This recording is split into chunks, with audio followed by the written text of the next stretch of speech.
आपके पास क्वेश्चन है जिसमें आपको दे रहा है synthesis of 3-octane is achieved by adding a bromoalkene into a mixture of sodium amide and an alkyne.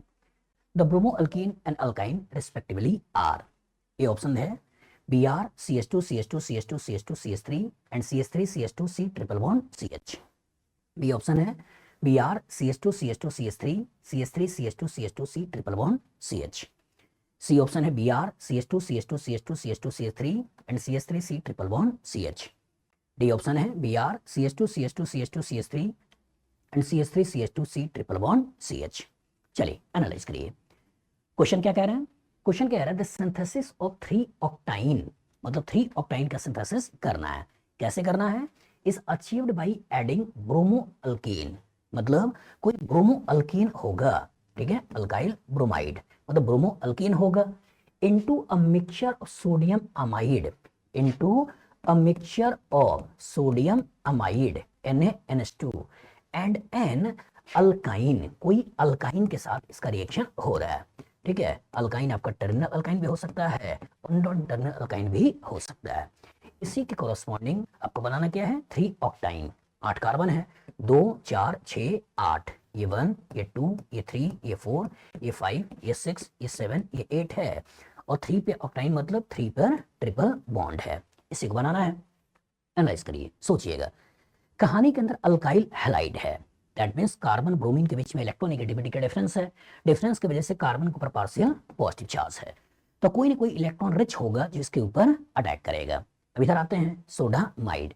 Sodamide का मतलब Na+ होता है और NH2- होता है। NH2- मतलब बहुत ही अच्छा बेस।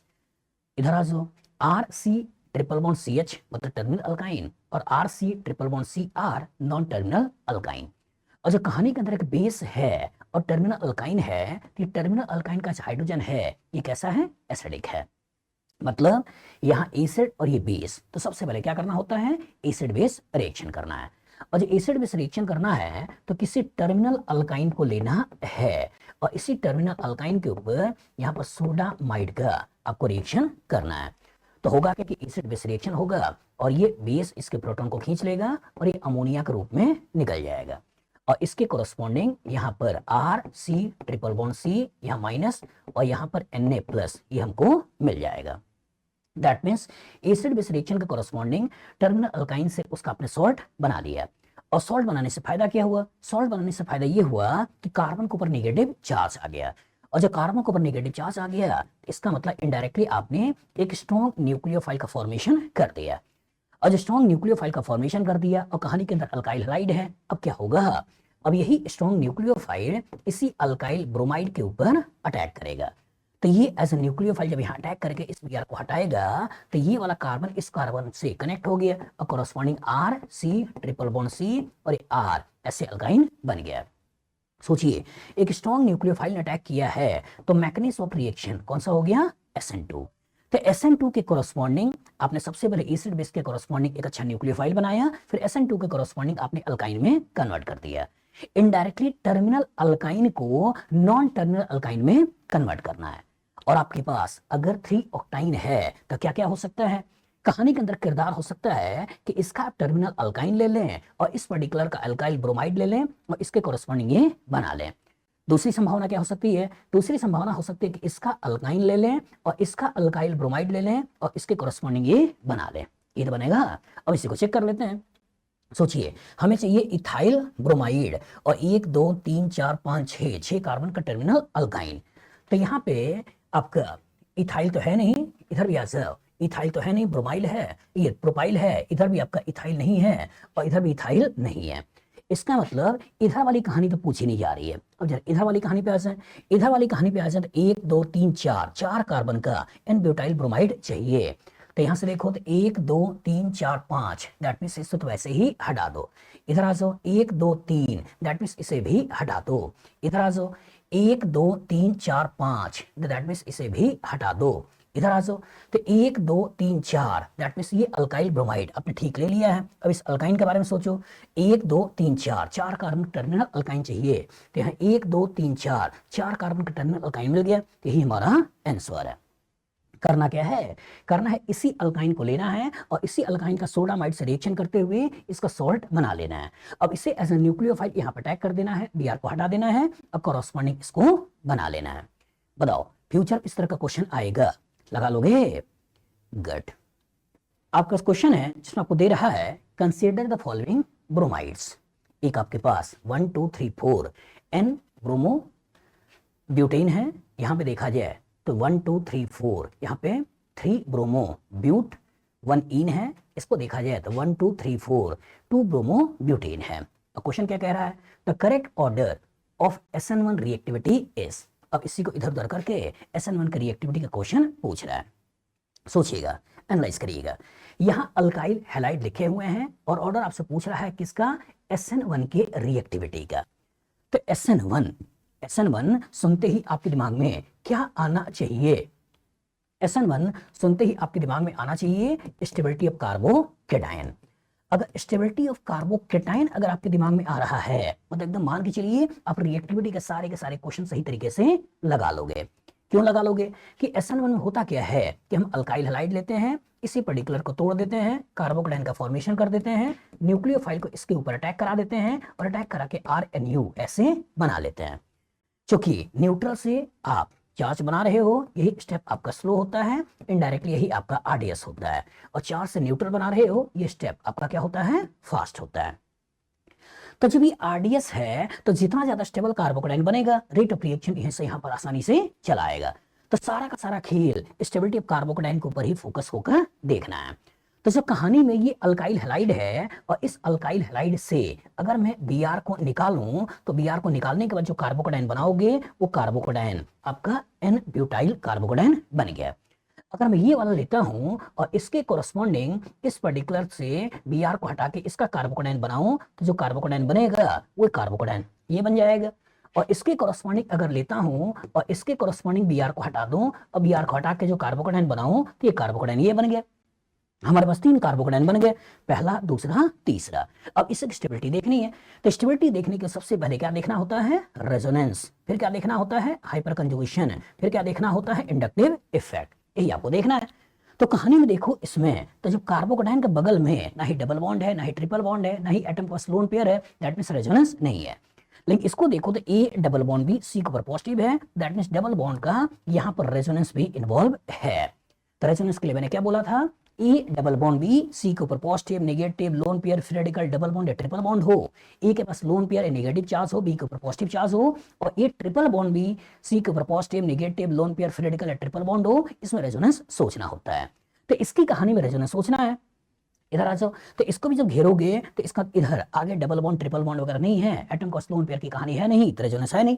अब हाइपर कंजुगेशन सोचो, हाइपर कंजुगेशन इसको घेरा तो बगल में 2 हाइड्रोजन, मतलब यहाँ पर 2 हाइपर कंजुगेशन हैं। इसको जब घेरा तो यहाँ 3 हाइड्रोजन, तो इसका 3 हाइपर कंजुगेशन हैं, और इसको घेरा तो 2 और 3 5, मतलब यहाँ 5 हाइपर कंजुगेशन। तो सबसे पहले रेजोनेंस देखना है, फिर हाइपर कंजुगेशन देखना है। तो सेकंड की स्टेबिलिटी ज्यादा है, मतलब इसका SN1 का रेट ऑफ रिएक्शन भी ज्यादा होगा, तो ये हमारा बी है, इसको पहले सोचना है। यहाँ हाइपर कंजुगेशन 2 है, यहाँ हाइपर कंजुगेशन 5 है, ये कार्बोकेटायन ज्यादा स्टेबल है, दैट मींस यहाँ से यहाँ बनना रिलेटिवली इजी है, इसका सी सोचना है। और लास्ट में आपको जो सोचना है वो क्या सोचना है, ए। तो जो ऑर्डर बन गया वो ऑर्डर क्या बन गया, BCA, यही आप देख लो, BCA, ये पहला ही आपको आंसर दिया है। यहाँ BAC दे रहा है, यहाँ CBA दे रहा है, और यहाँ ABC दे रहा है। तो कॉन्सेप्ट यहाँ पे ये है बेटा कि जब भी कभी SN1 का रिएक्टिविटी का क्वेश्चन पूछा जाए तो आपके दिमाग में केवल और केवल एक ही पिक्चर आना चाहिए, वो पिक्चर आना चाहिए स्टेबिलिटी ऑफ कार्बोकेटायन।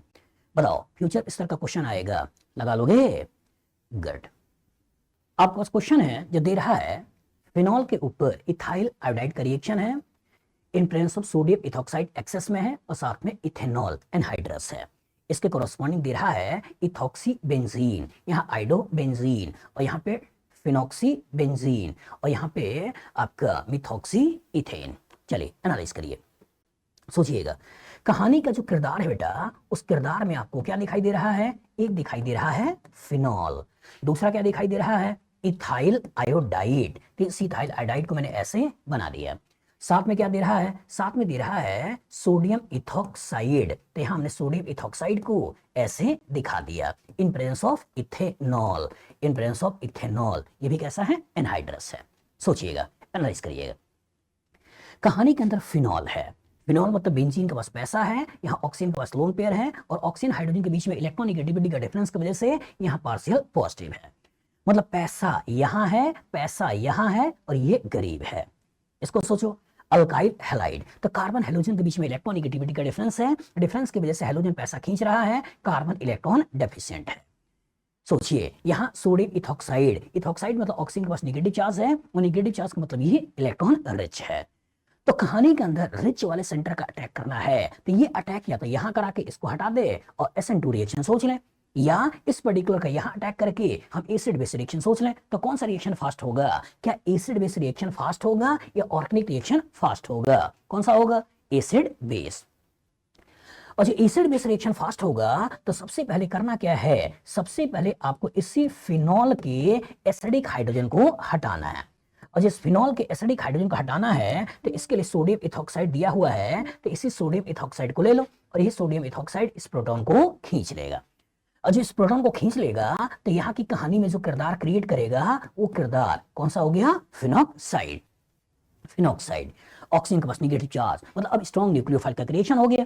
और जो स्ट्रॉन्ग न्यूक्लियोफाइल का क्रिएशन हो गया, अमीर हो गया, और गरीबी है कहाँ? Ethyl iodide. तो यही आपने यहाँ पे CH3 CH2I को ले लिया है। अब यही एज ए न्यूक्लियोफाइल इसके ऊपर अटैक कर देगा और इस आयोडीन को निकाल देगा।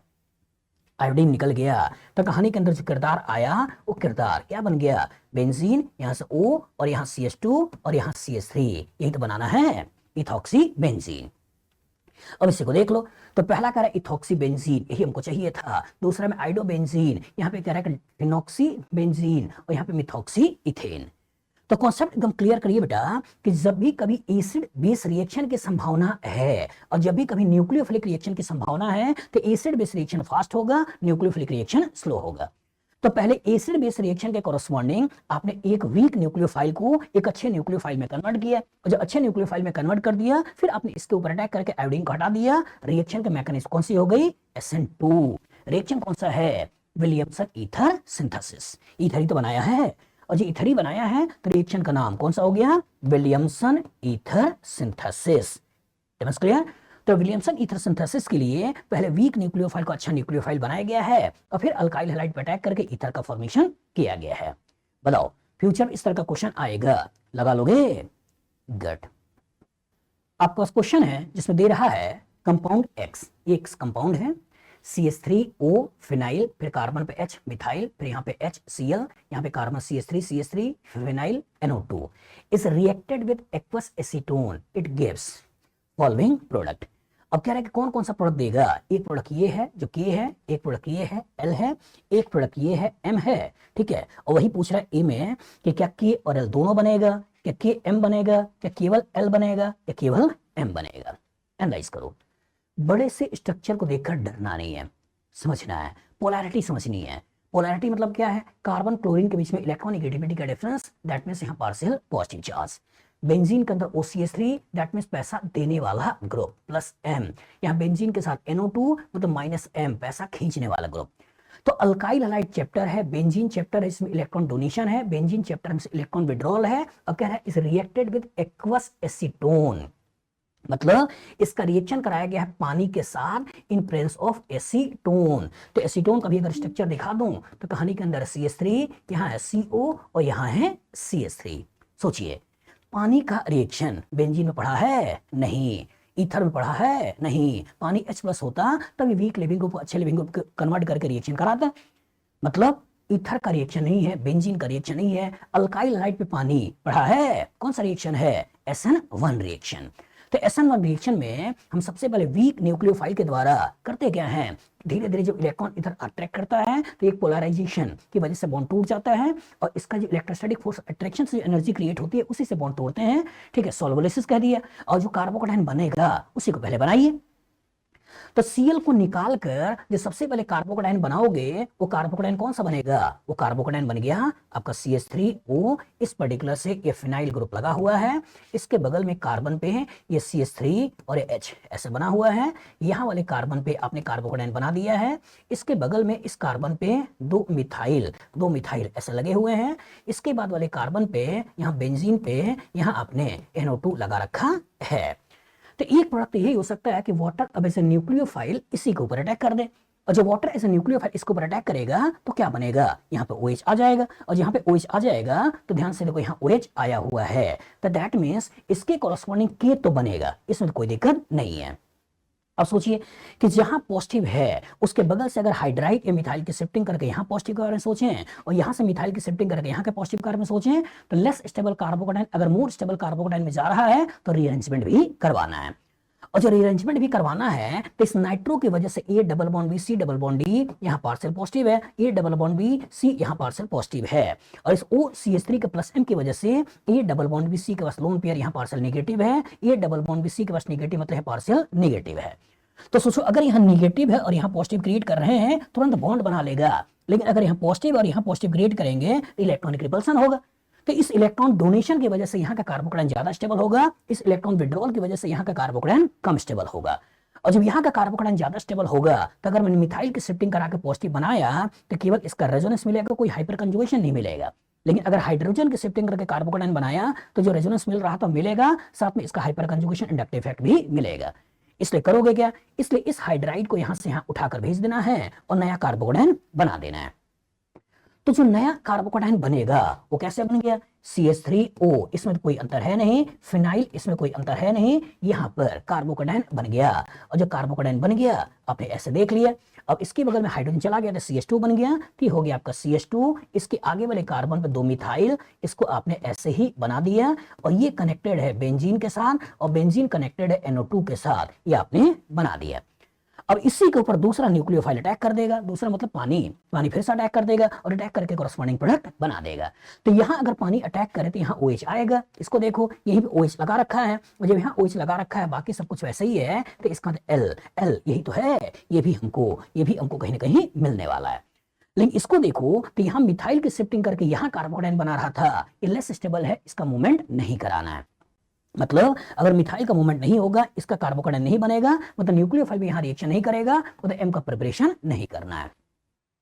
तो जो मिलेगा कह रहा है कि KL दोनों मिलेगा, सही बात है, KL दोनों मिलेगा, ये होगा आपका मेजर और इसके कॉरस्पॉन्डिंग जो प्रोडक्ट बनेगा वो होगा माइनर, लेकिन मिलेगा दोनों। यहाँ करके M नहीं चाहिए, L केवल नहीं चाहिए, M केवल नहीं चाहिए। तो कॉन्सेप्ट एकदम अच्छी तरह दिमाग बैठाओ बेटा कि अगर कभी अल्काइल हाइड्राइड दिखाई दे और एक्वस एसीटोन दिखाई दे तो काम पानी का ही होता है, और पानी as a weak nucleophile, that means reaction का नेचर कौन सा होगा, SN1। बताओ फ्यूचर में इस तरह का क्वेश्चन आएगा, लगा लोगे, गुड। आपके पास क्वेश्चन है जिसमें दे रहा है the major product of the following reaction is, यहाँ पे बेंजीन है, इसमें फ्लोरीन लगा हुआ है, ठीक है, फ्लोरोबेंजीन, इसमें नाइट्रो लगा है, इसमें अल्काइल ब्रोमाइड भी है, ठीक है, मतलब सिंगल बॉन्ड अल्काइल ब्रोमाइड, और यहाँ डबल बॉन्ड के ऊपर बेंजीन ये हेलोजन मतलब एराइल हैलाइड। तो अल्काइल हैलाइड एराइल हैलाइड को मिला दिया है, और यहाँ पे PHS Na+ और डाइमिथाइल फॉर्मामाइड का रिएक्शन है, इसके कॉरस्पॉन्डिंग आपसे मेजर प्रोडक्ट पूछ रहा है। एक ऑप्शन ये है, दूसरा ये है, तीसरा ये है, चौथा ये है, एनालाइज करिए, सोचिएगा।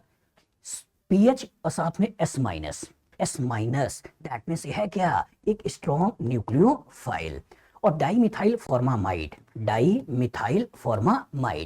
Polar aprotic solvent. सोचो कहानी के अंदर स्ट्रॉन्ग न्यूक्लियोफाइल है, कहानी के अंदर पोलर एप्रोटिक सॉल्वेंट है, कौन सा रिएक्शन है, अल्काइल हैलाइड के ऊपर रिएक्शन कराएं या एराइल हैलाइड के ऊपर रिएक्शन कराएं। सोचिए अगर अल्काइल हैलाइड के ऊपर रिएक्शन करते हैं और स्ट्रॉन्ग न्यूक्लियोफाइल लेके चल रहे हैं तो नेचर ऑफ रिएक्शन कौन सा होगा, SN2। तो जो SN2 होगा तो स्टीरियोकेमिस्ट्री भी सोचनी है कि अगर इसकी जो स्टीरियोकेमिस्ट्री होगी उसका उल्टा स्टीरियोकेमिस्ट्री सोचना है, तो है कौन सा, पहला दूसरा तीसरा, स्टीरियोकेमिस्ट्री कौन सा है, R। तो अगर इसकी स्टीरियोकेमिस्ट्री R है तो जो प्रोडक्ट हमको चाहिए उसकी स्टीरियोकेमिस्ट्री क्या होने वाली है, आपका S, मतलब इन्वर्जन इन कॉन्फिगरेशन को सोचना है। दूसरा कि क्या हम इस पर्टिकुलर कार्बन के ऊपर अटैक कराएं या ना कराएं जिसमें फ्लोरीन लगा हुआ है, ना कराएं, क्यों ना कराएं, क्या एराइल हैलाइड चैप्टर नहीं है, और एराइल हैलाइड चैप्टर रहते क्या अटैक हो सकता है, नहीं हो सकता है, नहीं कराना है। क्यों नहीं कराना है, क्योंकि एराइल हैलाइड के पास पार्शियल डबल बॉन्ड कैरेक्टर होता है, और जो पार्शियल डबल बॉन्ड कैरेक्टर होता है तो न्यूक्लियोफाइल बड़े आराम से इस पर्टिकुलर हैलोजन को बाहर नहीं निकाल सकता है, इसको निकालने के लिए हाई टेम्परेचर और प्रेशर चाहिए। अगर कम करना चाहते हो तो मैंने क्या बढ़ाया था कि अगर एराइल हैलाइड के ऑर्थो या पैरा पोजीशन पे जब स्ट्रॉन्ग इलेक्ट्रॉन विड्रॉइंग होगा तब टेम्परेचर थोड़ा कम हो जाता है और न्यूक्लियोफाइल का रिएक्शन करा देते हैं।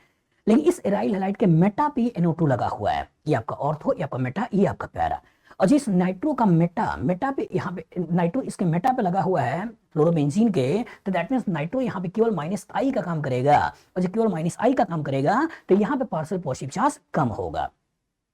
नाइट्रो की वजह से पार्शियल पॉजिटिव यहां क्रिएट होगा, पार्शियल पॉजिटिव यहां क्रिएट होगा, पार्शियल पॉजिटिव यहां क्रिएट होगा, और जब यहां पार्शियल पॉजिटिव क्रिएट होगा इसकी वजह से यहां पार्शियल पॉजिटिव बढ़ेगा, और जब यहां पार्शियल पॉजिटिव बढ़ेगा तो ये न्यूक्लियोफाइल के रूप में SN2 मैकेनिज्म के थ्रू कहीं ना कहीं रिएक्शन करने वाला है। तो दैट मींस इसके पार्ट में कोई चीज नहीं करना है, इसे तो ऐसे ही बना लीजिए जैसे लगा हुआ था, ऐसे ही बना लो, नाइट्रो को भी ऐसे ही बना दो। अब इसी पर्टिकुलर के कॉरस्पॉन्डिंग सोचना है।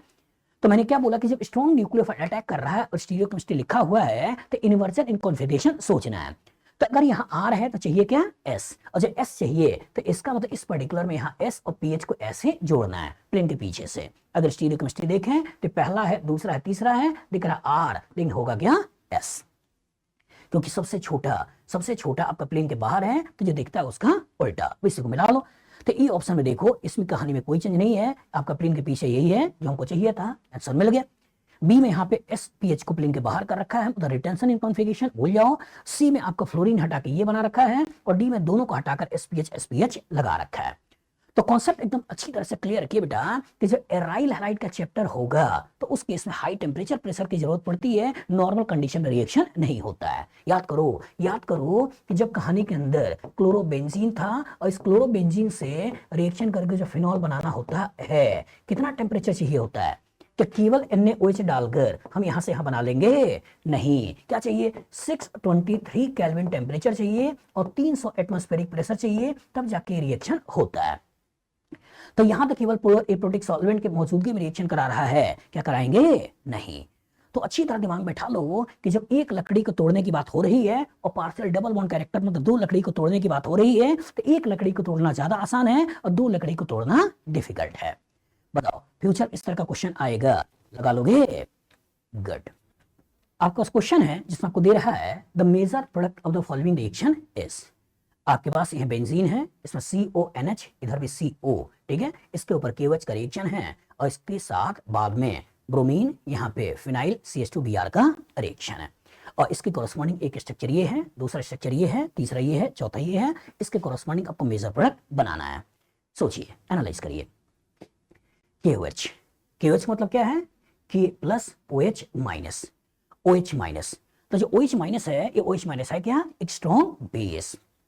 अगर कहीं एसिड बेस की संभावना होगी तो एसिड बेस कराओ, और अगर एसिड बेस की संभावना नहीं होती तो न्यूक्लियोफिलिक रिएक्शन कराओ।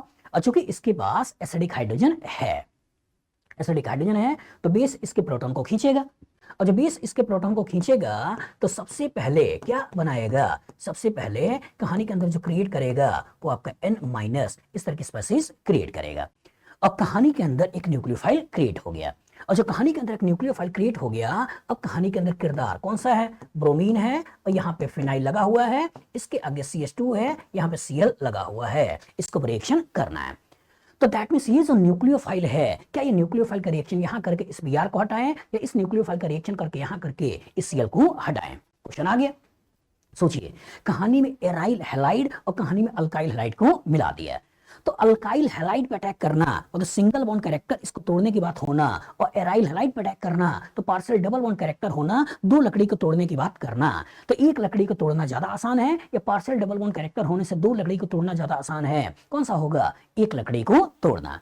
तो जब रिएक्शन कभी अल्काइल हैलाइड और एराइल हैलाइड में हो तो अल्काइल हैलाइड की रिएक्टिविटी ज्यादा होती है, तो इसलिए इस पर्टिकुलर Cl को हटाना है और इस कार्बन को इस नाइट्रोजन से लगा देना है, और जिस नाइट्रोजन से लगा देना है तो इसका मतलब इन पर्टिकुलर पार्ट में कोई चेंज नहीं है, इसे तो ऐसे ही बना लो, ऐसे ही बना लो। अब इसी पर्टिकुलर इसके साथ जोड़ो, कि हो गया CH2, इसके आगे कनेक्शन हो गया बेंजीन का, इसके पैरा पे Br को लगा दिया है, यही हमारा प्रोडक्ट है।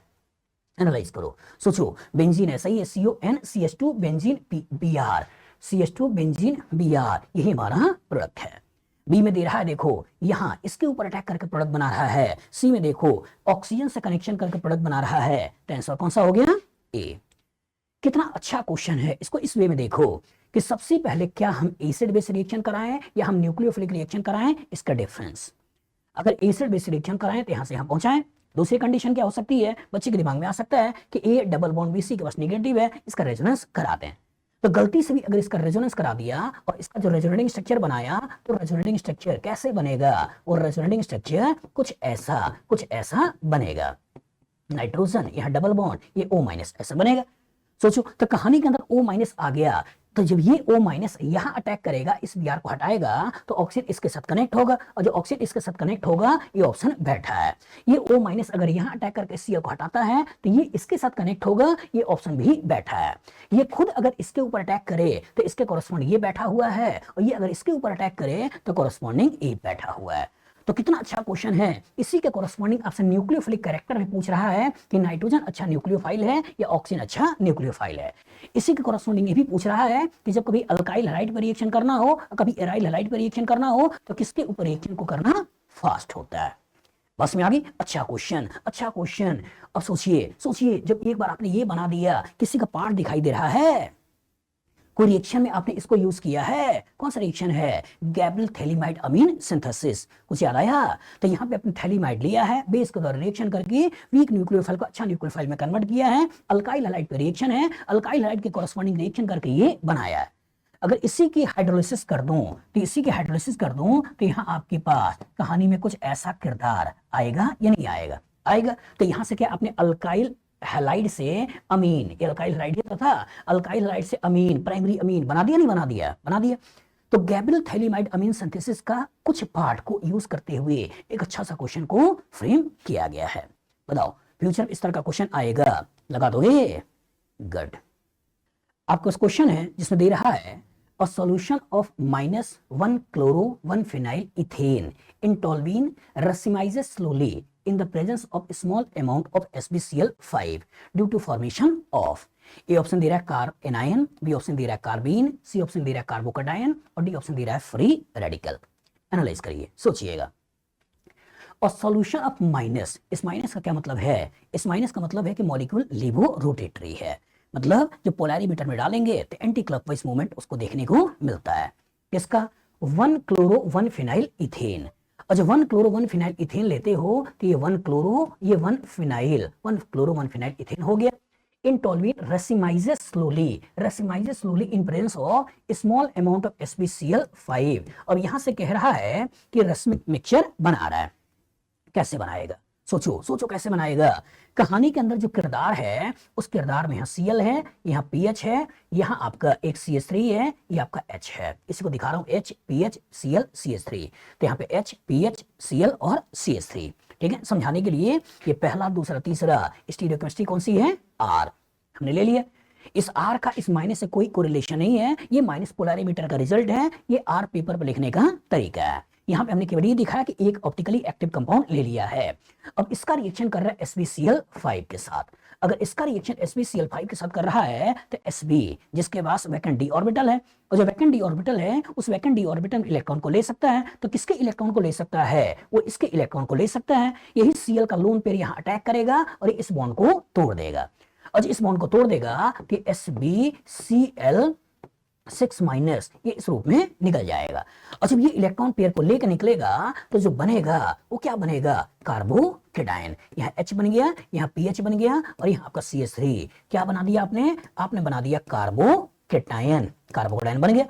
और जो कार्बोकेटायन बन गया तो इसी कार्बोकेटायन के ऊपर अब होगा क्या? SbCl5 और यहाँ Cl माइनस, इसको मैं ऐसे लिख रहा हूं। यही Cl माइनस ऊपर से भी अटैक कर सकता है और यही Cl माइनस नीचे से भी अटैक कर सकता है। और एक बार जो ऊपर से अटैक किया तो इसके कॉरेस्पॉन्डिंग Cl को ऐसे दिखा दो, और यहाँ पे H दिखा दो, यहाँ PH और यहाँ पे CH3 दिखा दो। और एक बार जो नीचे से अटैक किया तो इसकी कहानी ऐसे दिखा दो, ये आपका PH और ये हो गया CH3। ऐसे बना दिया।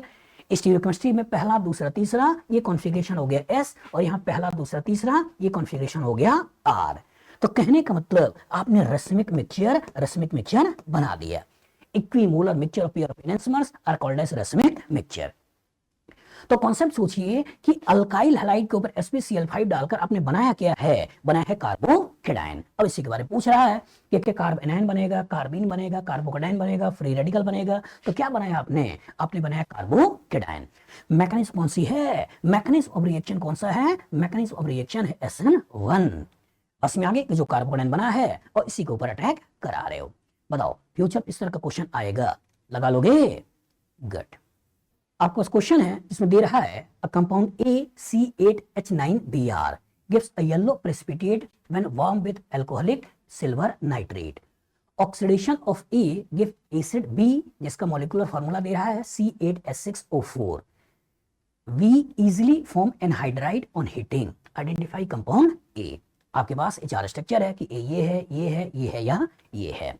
एनालाइज करो, लैंग्वेज में चीजें हैं उसको थोड़ा सा समझो। A compound A C8H9Br, compound A है, ये C8 है, H9 है और ये Br है।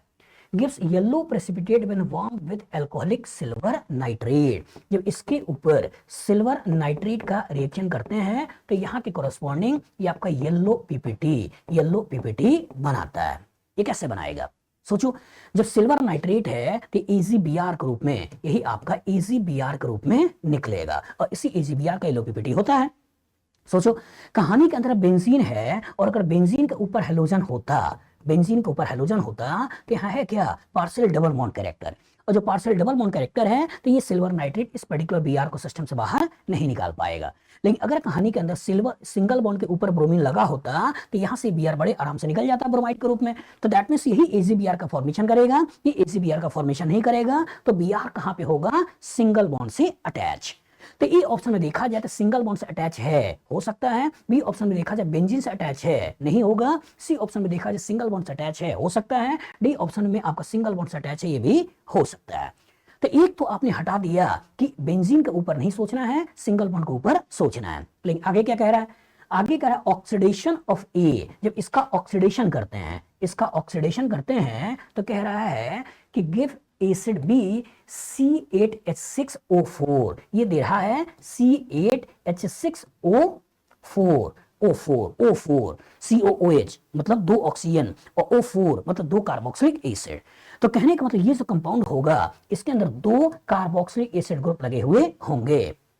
अब सोचो इसका कॉन्सेप्ट क्या है, इसका कॉन्सेप्ट ये है कि अगर कभी बेंजीन है और बेंजीन के ऊपर कोई कार्बन लगा हुआ है और इस कार्बन का बस एक भी हाइड्रोजन है, इसका अगर आपने KMnO4 के द्वारा रिएक्शन करा दें तो ये जो कार्बन है ये किस में कन्वर्ट हो जाता है, ये कन्वर्ट हो जाता है कार्बोक्सिलिक एसिड में।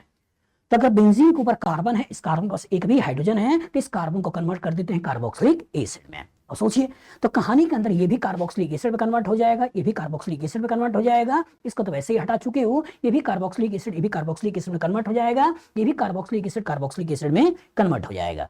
तो दैट मीन्स कि यहां से हमें मिलने वाला है उसमें एक तो कार्बोक्सिलिक एसिड और दूसरी कार्बोक्सिलिक एसिड की पोजीशन कहीं भी हो सकती थी। अगर आपने इसको लिया तो मेटा पे, इसको लिया तो पैरा पे, इसको लिया तो ऑर्थो पे, और इसका मॉलिक्यूलर फार्मूला इसके साथ बैठेगा।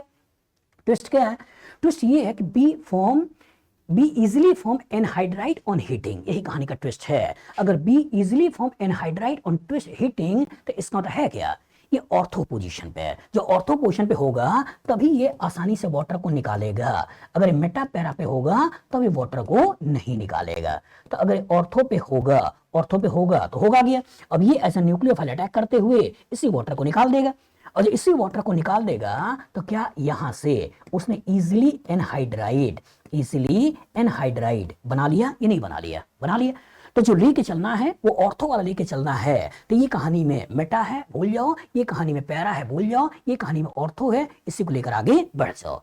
जो इस पर्टिकुलर लेके चलोगे तो सिल्वर नाइट्रेट से येलो पीपीटी AgBr का निकल जाएगा, इस पर्टिकुलर का ऑक्सीडेशन करोगे तो ये बन जाएगा, और यहीं से फिर हीट करोगे तो ये यहां से यहां बना लेगा। बताओ फ्यूचर में इस तरह का क्वेश्चन आएगा, लग जाएगा गुड। केवल एक ही चीज दिमाग में रखिएगा बेटा कि जब भी कभी लैंग्वेज में चीजें लिखी हुई हो तो लैंग्वेज को इक्वेशन में कन्वर्ट कर दो, और जो ही लैंग्वेज को इक्वेशन में कन्वर्ट कर दोगे तो आपकी आंखों के सामने चीजें आ जाती हैं और क्वेश्चन करना आसान हो जाता है। कर लोगे गुड। आपके पास क्वेश्चन है जिसमें दे रहा है which of the following on heating with aqueous KOH produces acetaldehyde. A option है CH3CH2Cl, दूसरा CH3CHCl, तीसरा CH3CH पे 2 क्लोरीन, चौथा CH3COCl। एनालाइज करिए, which of the following on heating with aqueous KOH produces acetaldehyde. तो एसिटल्डिहाइड, अगर acetaldehyde का structure देखें तो स्ट्रक्चर कैसे है, ये है। अब क्या कह रहा है, which of the following compound, X कोई कंपाउंड है, इसको हीट किया जा रहा है KOH की मौजूदगी में, ये बनाएगा। सोचो सोचो सोचो, अल्काइल हैलाइड। अगर कहानी में अल्काइल हैलाइड है और एक हैलोजन है, KOH के द्वारा रिएक्शन कराओगे, ये अटैक करके हैलोजन हटा देगा और इसके कॉरस्पॉन्डिंग अल्कोहल बना देगा। लेकिन हमको अल्कोहल नहीं चाहिए, बल्कि अल्काइल हैलाइड चाहिए। सोचो, अगर अगल बगल के कार्बन पे अगर हैलोजन होता, यहाँ भी हैलोजन है और मान लो यहाँ भी हैलोजन है, तो NaOH यहाँ, NaOH यहाँ, ये KOH यहाँ, KOH यहाँ रिएक्शन कर दे, तो रिएक्शन कर दे तो यहाँ से क्या बना देगा, यहाँ के कॉरस्पॉन्डिंग यहाँ OH और यहाँ के कॉरस्पॉन्डिंग ऐसे OH ऐसे बना देगा, जो हमको चाहिए नहीं। हमें तो एक ही कार्बन 2 OH होता, अच्छा वाटर निकालते तो एल्डिहाइड बन जाता, वो सोचना था। तो यही तो कहानी तीसरे में लिखा हुआ है। ये तीसरे में यही तो लिखा है कि अगर CH3 है, यहाँ आपका एक Cl है, ये दूसरा Cl है और H है, CH3 है, CH है, 2 Cl है और इसके ऊपर KOH का रिएक्शन करा रहा है। और जो इसके ऊपर करा रहा है, एक बार अटैक करके वो एक Cl हटा, दूसरे बार अटैक करके दूसरा Cl हटा और इसके कॉरस्पॉन्डिंग CH3 C और यहाँ हो गया OH, यहाँ हो गया OH और यहाँ हो गया H, ऐसे बन गया। एक ही कार्बन 2 OH, तो ये एज अ बेस काम करेगा, एज अ एसिड, और एसिड बेस रिएक्शन होते हुए इसी से वाटर को निकाल दोगे। और जब इसी से वाटर को निकाल दोगे तो क्या कहानी में CH3 COH एल्डिहाइड आया या नहीं आया, आया। तो इसी के कोरस्पॉन्डिंग हमको सोचना क्या है, C। लेकिन अगर कहानी के अंदर D है और D के अंदर दे रहा है CH3 है, CO है और Cl है और इसके ऊपर KOH का रिएक्शन करा रहे हो, तो ये एज अ न्यूक्लियोफाइल अटैक करके Cl को हटाएगा और यहां से जो कंपाउंड मिलने वाला है, ये कहानी में किरदार क्या मिलेगा, कार्बोक्सिलिक एसिड, इथेनोइक एसिड। लेकिन हमको इथेनोइक एसिड नहीं चाहिए बेटा, हमें क्या चाहिए था, एसिटाल्डिहाइड। तो कॉन्सेप्ट एकदम क्लियर रखिए कि जब कभी एक ही कार्बन 2 हैलोजन होंगे और NaOH या KOH का रिएक्शन कराओगे तो 2 OH आएगा और एक कार्बन 2 OH रिलेटिवली अनस्टेबल होता है, वाटर को निकाल देगा और कोरस्पॉन्डिंग एल्डिहाइड बना देगा। बताओ फ्यूचर इस तरह का क्वेश्चन आएगा, लगा लोगे, गुड। आपका क्वेश्चन है जिसमें दे रहा है इन द रिएक्शन PHOCH3 का HBr का साथ रिएक्शन है, अब पूछ रहा है प्रोडक्ट्स आर। ए ऑप्शन में Br PHOCH3 and hydrogen, B में ब्रोमोबेंजीन और मिथाइल ब्रोमाइड, सी में ब्रोमोबेंजीन एंड मिथेनॉल और डी में फिनॉल और साथ में मिथाइल ब्रोमाइड। सोचो सोचो, एनालाइज करो, कहानी के अंदर है क्या, कहानी के अंदर बेंजीन है और इस बेंजीन को OCH3 लगा हुआ है और रिएक्शन किसका करा रहे हो, रिएक्शन करा रहे हो HBr का। सोचो सोचो सोचो, बेंजीन मतलब पाई बॉन्ड मतलब अमीर, ऑक्सीजन मतलब लोन पेयर ऑफ इलेक्ट्रॉन मतलब अमीर, ऑक्सीजन कार्बन के बीच में इलेक्ट्रॉनिगेटिविटी का डिफरेंस की वजह से यहाँ पार्शियल पॉजिटिव चार्ज। तो कहानी के अंदर कार्बन इलेक्ट्रॉन डेफिशिएंट है, बेंजीन इलेक्ट्रॉन रिच है, ऑक्सीजन इलेक्ट्रॉन रिच है और HBr का रिएक्शन है। HBr का मतलब H पॉजिटिव और Br माइनस। सोचो सोचो, गरीबी अमीरी, गरीबी अमीरी। सोचो अगर इसके ऊपर अटैक करता तो एसिड बेस रिएक्शन है और इसके ऊपर अटैक करता तो एरोमेटिक कैरेक्टर टूट जाएगा, तो कहां रिएक्शन कराएं, इसी का इसके साथ रिएक्शन कराएं। और जो इसी का इसके साथ रिएक्शन कराएं तो एक वीक लिविंग ग्रुप ईथर को एक अच्छे लिविंग ग्रुप में कन्वर्ट करने वाली बात यहां पर हो रही है, हो गई। अब सोचो इस ऑक्सीजन के ऊपर पॉजिटिव चार्ज होने की वजह से इस कार्बन के ऊपर बहुत ज्यादा पार्शियल पॉजिटिव चार्ज बढ़ गया, स्टेरिक हिंड्रेंस भी कम है। इस ऑक्सीजन के ऊपर पॉजिटिव होने की वजह से इस कार्बन के ऊपर भी पार्शियल पॉजिटिव चार्ज बढ़ गया। लेकिन दिक्कत क्या है कि यहाँ पर ये पहले से ही रेजोनेंस में था, मतलब पार्शियल डबल बॉन्ड कैरेक्टर है, और यहाँ पर रेजोनेंस में नहीं था, मतलब पूरी तरह से सिंगल बॉन्ड कैरेक्टर है। और जो स्टेरिक हिंड्रेंस में नहीं है, और जो स्टेरिक हिंड्रेंस में नहीं है, अब यही Br minus as a nucleophile इसके ऊपर अटैक करेगा और इस पार्ट को सिस्टम से निकाल देगा। और इसके ऊपर अटैक करके इसको निकाल दिया तो निकला क्या, हमें मिला फिनॉल। यही फिनॉल यहाँ सिस्टम से निकल गया और साथ में मिथाइल ब्रोमाइड, साथ में क्या मिला, साथ मिल गया मिथाइल ब्रोमाइड। यही तो देखना है। मतलब सोचिए ईथर के ऊपर SN2 रिएक्शन कराने की बात हो रही है। कौन सा रिएक्शन है, SN2। मतलब ईथर का OR एक वीक लिविंग ग्रुप है, और जो वीक लिविंग ग्रुप है तो पहले प्रोटोनेट कराकर एक अच्छे लिविंग ग्रुप के रूप में इसको निकाल रहे हैं, और निकालने के बाद यूं कहें कि साथ किस Br माइनस का अटैक और फिनॉल का निकलना। चूंकि कार्बोकेटाइन का फॉर्मेशन नहीं है, रिएक्शन का माइनस कौन सी है, SN2। तो कॉन्सेप्ट एकदम क्लियर रखिएगा बेटा कि अगर कोई ईथर लेके चल रहे हो और ईथर के ऊपर कभी HX का रिएक्शन करा रहे हो तो देखा करो इधर या इधर कहीं से भी कार्बोकेटाइन स्टेबल बनने की संभावना है, तो रिएक्शन का मैकेनिज्म कौन सी है, SN1। लेकिन इधर और इधर कहीं से भी कार्बोकेटाइन स्टेबल ना बन रहा हो तो इसका रिएक्शन की मैकेनिज्म कौन सी है, SN2। तो यहां से भी और यहां से भी कहीं से भी स्टेबल कार्बोकेटाइन नहीं बन रहा है तो रिएक्शन का मैकेनिज्म कौन सी है, SN2। और SN2 के कॉरस्पॉन्डिंग अपने फिनॉल और मिथाइल ब्रोमाइड बना दिया। ऑप्शन देख लो। तो यहाँ पे पैरा पे Br लगा रहा भूल जाओ, यहाँ पे ब्रोमोबेंजीन बना रहा भूल जाओ, ब्रोमोबेंजीन बना रहा भूल जाओ, ये फिनॉल और methyl bromide, phenol methyl bromide, यही हमारा आंसर है। बताओ फ्यूचर में इस तरह का क्वेश्चन आएगा, लगा लोगे, गुड।